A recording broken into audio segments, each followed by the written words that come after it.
तो चलिए क्लास को स्टार्ट करते हैं। क्वेश्चन नंबर पहला है, emergency organisation has been renamed in new CMR as. तो नए सीएमआर में इमरजेंसी ऑर्गेनाइजेशन का नाम बदलकर इस प्रकार रखा गया है। ऑप्शन है emergency response plan, emergency evacuation plan. Option number C है emergency response and evacuation plan. Option number D है इमरजेंसी रेस्क्यू ऑर्गेनाइजेशन। इसका जो राइट आंसर है option number C, emergency response and evacuation plan. ठीक है, तो इसको आप लोग को ध्यान में रखना है।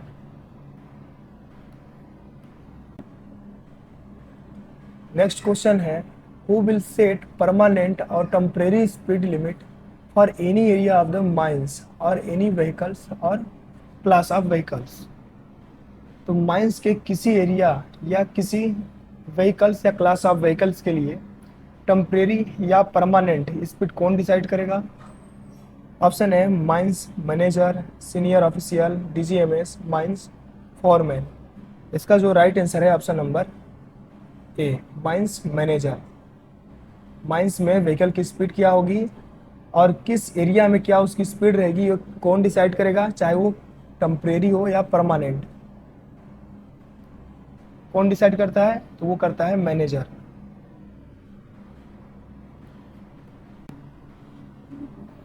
नेक्स्ट क्वेश्चन है, at what periodicity the competent person shall examine every track where haulage is affected with its safety contrivances fitted there on. तो कॉम्पिटेंट पर्सन प्रत्येक हॉलेज ट्रैक और उसमें लगे सेफ्टी कंट्रीवेंस की जांच कितने दिनों में करता है? तो ऑप्शन है पर डे, 3 डे, 7 डेज और ऑप्शन नंबर डी है 15 डेज। इसका जो राइट आंसर है ऑप्शन नंबर सी, 7 दिनों में कम से कम एक बार करता है। प्रत्येक ट्रैक की जांच करेगा और उसमें लगे सेफ्टी कंट्रीवेंस की जांच करेगा। तो ये आपको ध्यान में रखना है। ठीक, और हॉलेज इंजन, ब्रेक व्हील और रोप, इसका जांच 24 घंटे में कॉम्पिटेंट पर्सन द्वारा किया जाता है। तो ये ध्यान रखना है कि हॉलेज इंजन का जांच, ब्रेक व्हील, रोप का जांच 24 घंटे में किया जाएगा और प्रत्येक ट्रैक का जांच और उसमें लगे सेफ्टी कंट्रीवेंस का जांच 7 दिनों में कॉम्पिटेंट पर्सन द्वारा किया जाएगा। ठीक है,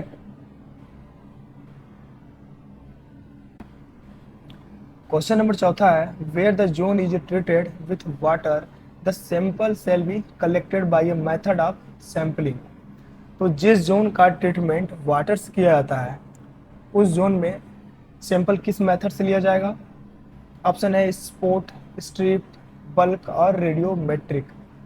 इसका जो राइट आंसर है ऑप्शन नंबर ए, स्पॉट सैंपलिंग लिया जाता है।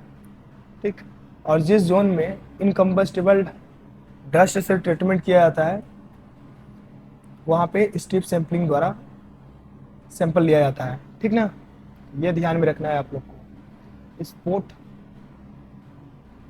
वाटर और स्ट्रिप है आपका इनकम्बस्टिबल डस्ट।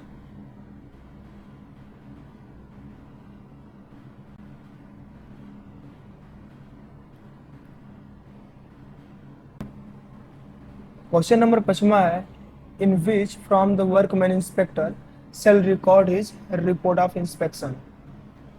तो वर्कमैन इंस्पेक्टर द्वारा किए गए इंस्पेक्शन का जो रिकॉर्ड रहेगा वो कौन से फॉर्म में नोट करेगा?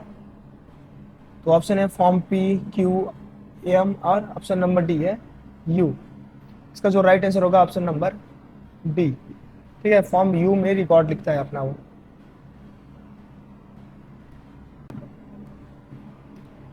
नेक्स्ट क्वेश्चन है, extraction of coal by a method other than board and pillar has been stipulated in which of the provision CMR 2017।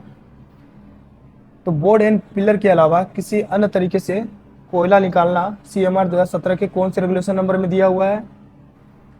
तो इसका जो राइट आंसर है option number B, regulation number 113 में। ठीक है, 111 में क्या दिया हुआ है? डेवलपमेंट वर्क,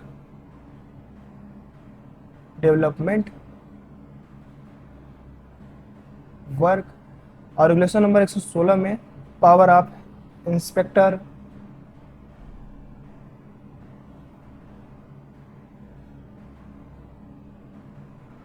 और 123 में दिया हुआ है स्कैम। ठीक है, startup control and monitoring plan. तो ये भी आप लोग को ध्यान में रखना है। नेक्स्ट क्वेश्चन है power support hydraulic chock prop and friction prop shall be secured and check from. तो power support hydraulic chock prop और फ्रिक्शन प्रॉप सुरक्षित अवस्था में रखा जाएगा और उसकी जांच की जाएगी। ऑप्शन है day, 7 days, shift, time to time. इसका जो राइट आंसर है option number D, time to time, यानी कि समय समय पर उसकी जांच किया जाएगा। पावर सपोर्ट का hydraulic chock prop, friction prop, ठीक ना। नेक्स्ट क्वेश्चन है in which schedule the list of equipment to be kept at rescue station second spell of work in is prescribed. तो रेस्क्यू स्टेशन में रखे जाने वाले equipment rescue rule 1985 के कौन से शेड्यूल में दिया हुआ है? तो इसका जो राइट आंसर है ऑप्शन नंबर ए, फर्स्ट शेड्यूल में दिया हुआ है। फर्स्ट शेड्यूल में क्या दिया हुआ है? रेस्क्यू रूम में रखे जाने वाले, रेस्क्यू स्टेशन में रखे जाने वाला इक्विपमेंट।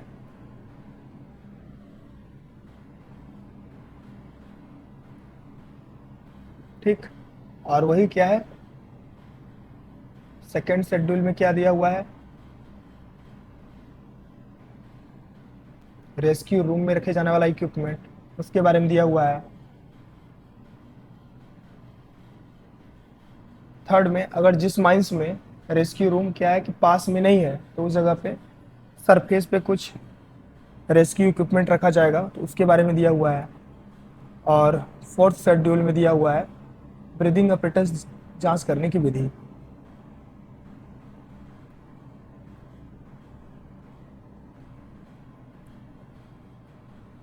जांच करने की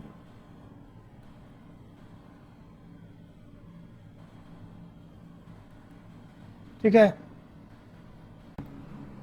नेक्स्ट क्वेश्चन है the detonator use in electrical storms where static electricity is there.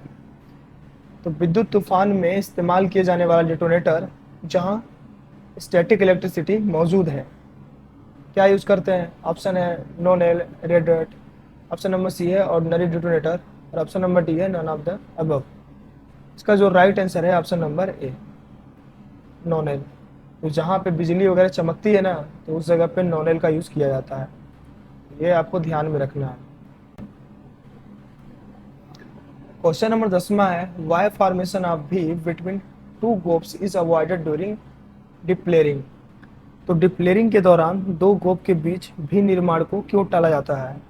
Option है to avoid the concentration of pressure at भी पॉइंट, भी पॉइंट पे लगने वाला प्रेशर के सांद्रता को अवॉइड करना, और ऑप्शन नंबर बी है to minimise the requirement of support.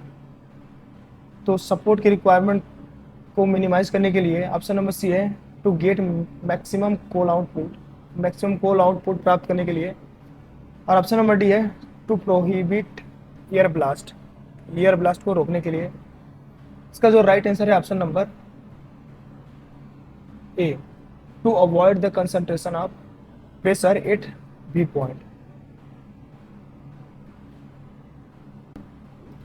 Question number 11वां है as per CMR 2017 unless otherwise directed the mining sardar is suppose to securing safety of.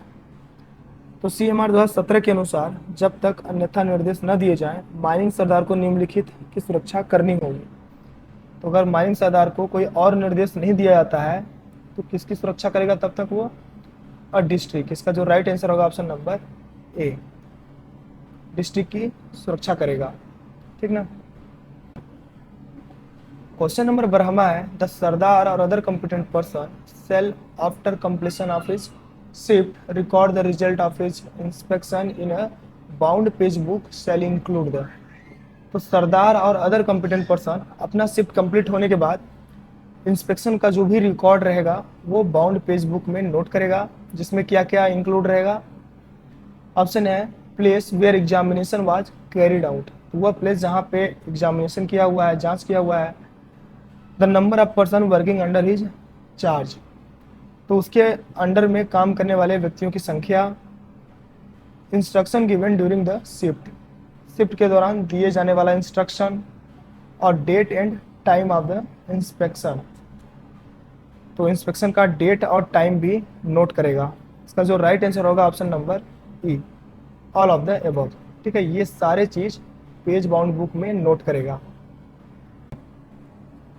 Question number 13 है, if stopping constructed of properly reinforced concrete the thickness not less then centimetre, तो अगर stopping reinforcement concrete से बनाया जाता है तो उसका thickness कितने सेंटीमीटर, कितने से कम नहीं होगा। तो इसका जो राइट आंसर होगा ऑप्शन नंबर सी, 15 सेंटीमीटर से कम नहीं होना चाहिए। अगर क्या कर रहे हैं, reinforcement से बना रहे हैं तो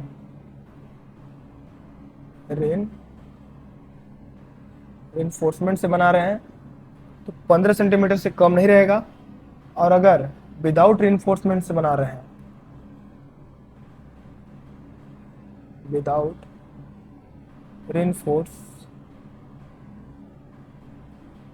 reinforcement कंक्रीट से बना रहे हैं तो 25 सेंटीमीटर से कम नहीं होना चाहिए। ये आप लोग को ध्यान में रखना है। ठीक है,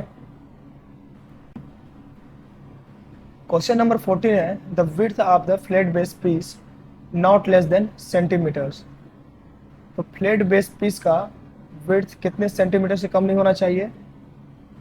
इसका जो राइट आंसर है ऑप्शन नंबर सी, 25 सेंटीमीटर से कम नहीं होना चाहिए। कहाँ बनाते हैं फ्लैट बेस पीस, तो जिस जगह हमको रूफ को सपोर्ट करना है वहाँ पे क्या लगा रहे हैं, प्रॉप लगा रहे हैं। अगर फ्लोर हमारा क्या है, लूज मटेरियल है, तो उस जगह पे फ्लैट बेस पीस बना दिया जाता है और उसी पर फिर प्रॉप को खड़ा करके सपोर्ट किया जाता है रूफ को। ठीक ना, तो जो उसका विड्थ होगा वो 25 सेंटीमीटर से कम नहीं होना चाहिए और जो उसका थिकनेस होगा, थिक 5 सेंटीमीटर से कम नहीं होना चाहिए और लेंथ 75 सेंटीमीटर। ठीक है, विड्थ कितना होगा 25 सेंटीमीटर और जो उसका मोटाई होगा 5 सेंटीमीटर और जो उसकी लंबाई होगी 75 सेंटीमीटर। ठीक ना, इससे कम नहीं होना चाहिए। The short firing tools are not, तो इनमें से कौन सा शॉर्ट फायरिंग टूल्स नहीं है, electric torch, whistle, methanometer, option number D है क्रिम्पर। इसका जो राइट आंसर है option number A, electric torch. ठीक ना, ये क्या है, शॉर्ट फायरिंग टूल्स नहीं है। विसल्स भी है, मैथेनोमीटर सॉलिड ब्लास्टिंग के केस में शॉर्ट फायरिंग टूल्स है और क्रिम्पर भी है। ठीक ना, फ्यूज पे डिटोनेटर चढ़ाने के लिए क्रिम्पर का यूज किया जाता है। नेक्स्ट क्वेश्चन है, which of the following is most difficult in opening up an open cast mine, तो ओपन कास्ट माइन खोलने के लिए निम्नलिखित में से कौन सबसे ज़्यादा डिफिकल्ट है। ऑप्शन है land area acquisition and rehabilitation, option number B है requirement of man power, green belt vegetation, selection of customer है। इसका जो राइट आंसर है option number A, land area acquisition and rehabilitation. जो लैंड एरिया है उसका अधिग्रहण और पुनर्वास करना सबसे ज़्यादा कठिन है। ठीक है, माइंस को ओपन करने के लिए। नेक्स्ट क्वेश्चन है, the machine best suited for digging below the level on which it is stand and load the dumper is, तो वह मशीन जो उस लेवल से नीचे खुदाई करने के लिए सबसे उपयुक्त है जिस पर वह खड़ी है और डंपर को लोड भी कर सकती है। इसका जो राइट आंसर है ऑप्शन नंबर सी, बैक हो। ठीक है, जिसको क्या बोलते हैं, पुल शॉवल भी बोलते हैं, पुल शॉवल भी बोला जाता है। ठीक, ये आप लोग को ध्यान में रखना है। नेक्स्ट क्वेश्चन है question number 18, what should be the minimum period of enforced absent in case of reportable injury, तो रिपोर्टेबल इंजरी के केस में मिनिमम कितने समय के लिए कोई भी बंदा अब्सेंट रह सकता है। इसका जो राइट आंसर है ऑप्शन नंबर डी, 72 आवर्स। ठीक ना, नेक्स्ट क्वेश्चन है, the diameter and depth of blasting holes are generally kept constant depending on of equipment. तो ब्लास्ट होल का जो डायमीटर होगा, डेप्थ होगा, वो जनरली इक्विपमेंट के किस पे डिपेंड करेगा? ऑप्शन है base, size, length. Option number D है हाई वॉल। इसका जो राइट आंसर है ऑप्शन नंबर बी, साइज। ठीक है, इक्विपमेंट के साइज पे डिपेंड करता है कि ब्लास्टिंग होल का डायमीटर क्या होगा और उसका डेप्थ क्या होगा। In every gases seam of second and third degree on electric operators and equipment shall be use in below ground. तो सेकेंड और थर्ड डिग्री की गैसी माइंस में जो इलेक्ट्रिक ऑपरेटर्स है, इक्विपमेंट्स हैं, वो कैसा होना चाहिए? ऑप्शन है fire proof, flame proof. Option number C है साउंड प्रूफ और ऑप्शन नंबर डी है शॉक प्रूफ। इसका जो राइट आंसर है option number B, flame proof होना चाहिए।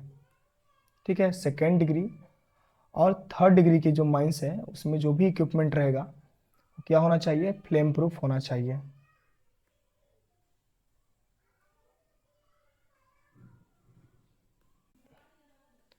नेक्स्ट क्वेश्चन है height of every travelling roadway in mines shall not be less than. तो ट्रेवलिंग रोडवे का जो हाइट रहेगा माइंस में वो कितने से कम नहीं होना चाहिए? तो इसका जो राइट आंसर होगा ऑप्शन नंबर सी, 1.8 मीटर से कम नहीं होना चाहिए हाइट, और जो उसका विड्थ होगा वो 1.5 मीटर से कम नहीं होना चाहिए। ठीक ना, तो ये आप लोग को ध्यान में रखना है।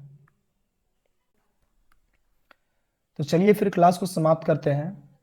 आप लोग माइनिंग प्लस जो चैनल है हमारा यूट्यूब, उसको सब्सक्राइब कर लीजिए, और mining plus app Google play store से डाउनलोड कर सकते हैं, और हमारे वीडियो के डिस्क्रिप्शन बॉक्स में भी उसका लिंक मिल जाएगा, वहाँ से भी आप लोग डाउनलोड कर पाओगे। ठीक ना।